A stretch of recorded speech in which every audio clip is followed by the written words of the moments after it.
It was a bit disappointing towards the end there, obviously, to lose a couple of wickets, and I felt that I should have went on, and I think my how can I say it? The demons inside me actually probably got me out. I think I tried to take him over top, and I hadn't done so all day, and I think maybe the heat might have got to me, or mentally, I was fatigued a little bit. But if I was out there still now, we'll be in a great position.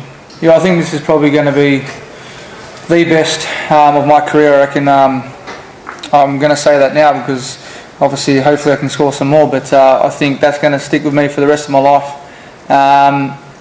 I just had a gut feeling that my little mate that was down the other end with me the whole time from ball one. He'll be up there at the other end laughing at me about all the support and all the people that have sent their messages down for him. I don't think he would have himself believed the amount of support that he's had from not just around Australia but around the world. Probably be quite embarrassed actually. Yeah, I think the initial part before the game started, I think my emotions took over, and it was quite challenging. I found it quite hard when I came off there to try and regroup a little bit, and then I just played with my instincts, and I think that it showed that the adrenaline was pumping, and I slowly gained back that momentum and pulled it in a little bit because I knew I had to survive and to be out there at I wanted to see lunch out as well.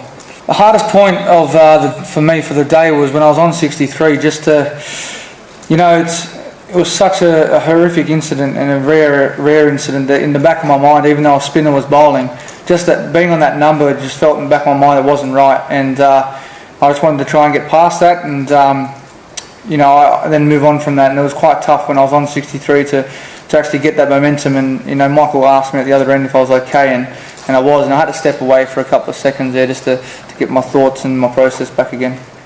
I knew where I was at the stage, but I wouldn't say I was deliberate, but it was always in the back of my mind where I was, and I don't know if you guys saw it, but when Michael got to 37, he raised his bat as well. So that's always going to be in the back of our minds, for forever in our careers, from here moving forward. Yeah, look, I'll first say I was proud of the guys just to walk out there and actually play today.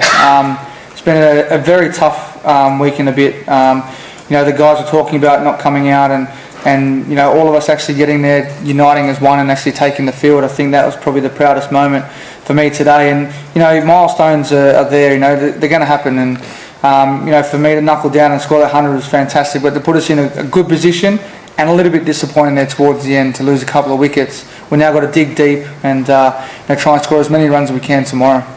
Yeah, I was in the back of my mind, whether I should celebrate or not, but I know what Hughesy's like, and he would have always said to me to keep jumping and keep doing what I do. And that as I said, I dedicate that 100 to him. And Michael said to me, he'll be proud of us both, out there, and try and get on and win the game. And but it was a little moment that we shared out there, and as I'm saying, hopefully Michael can come out and get his next 40. Yeah, definitely. I think in this generation, 100%. It's going to be with us for the rest of our lives, and the rest of our careers. And I think a lot of people will probably raise their bats at 63, but I think in the back of our mind, we're always going to look up there and know he's looking down at us, and I'm going to carry it for the rest of my career. I know that.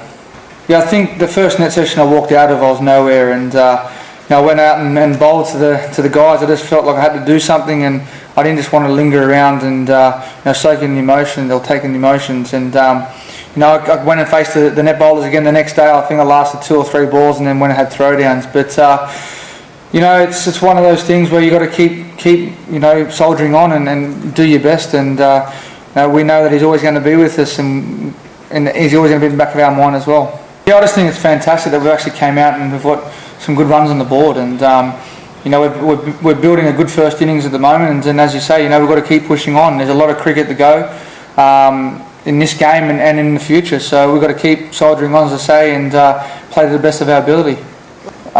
For me personally, I think the hardest thing for me is going to be the New Year's Day Test. I think walking out the SCG, where it all unfolded and happened, I think that's going to be the toughest task for me, and probably the other guys that were there as well. But the next 4 days, we've got to keep working hard to take 20 wickets. We know we've got to put runs on the board, and then we know we've got to take 20 wickets, and I think that's going to be a hard task, but we've got to go out there and back ourselves, and the bowlers know what we have to do here to take 20 wickets. Yeah, I think early on they bowled probably too short, didn't make the most of the swing, and you saw there the second new ball when they pitched it up and they got the players driving, they got the nicks and the dismissal. So early on, a bit scratchy, but they finished off very well, and I think they won the last session there.